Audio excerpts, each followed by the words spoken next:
Chaque jour, Charles et Carole vous présentent la leçon de l'école du sabbat.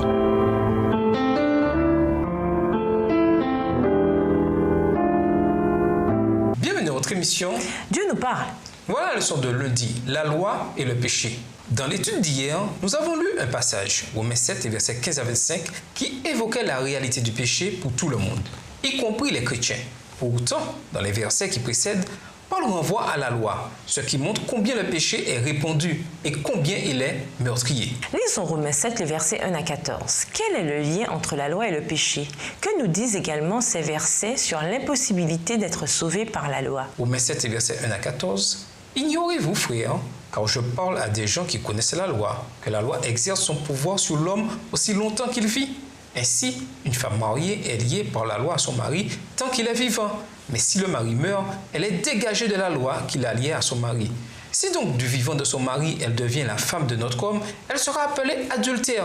Mais si le mari meurt, elle est affranchie de la loi, de sorte qu'elle n'est point adultère en devenant la femme de notre. De même, mes frères, vous aussi, vous avez été par le corps de Christ mis à mort en ce qui concerne la loi, pour que vous apparteniez à un autre, à celui qui est ressuscité des morts, afin que nous portions des fruits pour Dieu. Car lorsque nous étions dans la chair, les passions des péchés provoquées par la loi agissaient dans nos membres, de sorte que nous portions des fruits pour la mort. Mais maintenant, nous avons été dégagés de la loi, étant morts à cette loi sur laquelle nous étions retenus, de sorte que nous servons dans un esprit nouveau et non selon la lettre qui a vieilli. Verset 7. Que dirons-nous donc? La loi est-elle péché? Loin de là.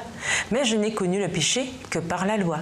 Car je n'aurais pas connu la convoitise si la loi n'eût dit « tu ne convoiteras point ». Et le péché, saisissant l'occasion, produisit en moi par le commandement toutes sortes de convoitises, car sans la loi, le péché est mort.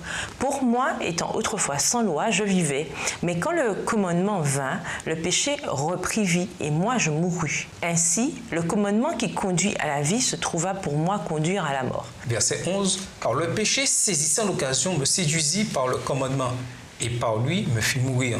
La loi donc est sainte, et le commandement est saint, juste et bon. Ce qui est bon a-t-il donc été pour moi une cause de mort? Loin de là, mais c'est le péché, afin qu'il se manifestât comme péché en me donnant la mort par ce qui est bon, et que, par le commandement, il devint condamnable au plus haut point. Nous savons en effet que la loi est spirituelle, mais moi, je suis charnel, vendu au péché. Deux points cruciaux ressortent de ce qu'enseigne Paul ici. D'abord, il montre que le problème, ce n'est pas la loi. La loi est sainte, juste et bonne. Le problème, c'est le péché qui mène à la mort. Le deuxième point, c'est que la loi est sans force pour nous sauver du péché et de la mort.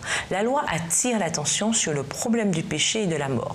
La loi rend le problème du péché et de la mort encore plus apparent, mais elle n'offre rien pour résoudre le problème. Seul quelqu'un qui se contenterait d'une lecture superficielle pourrait citer ces versets pour dire que la loi, les 10 commandements ont été annulés, tout en laissant de côté tant d'autres passages qui montrent que la loi demeure valable aujourd'hui.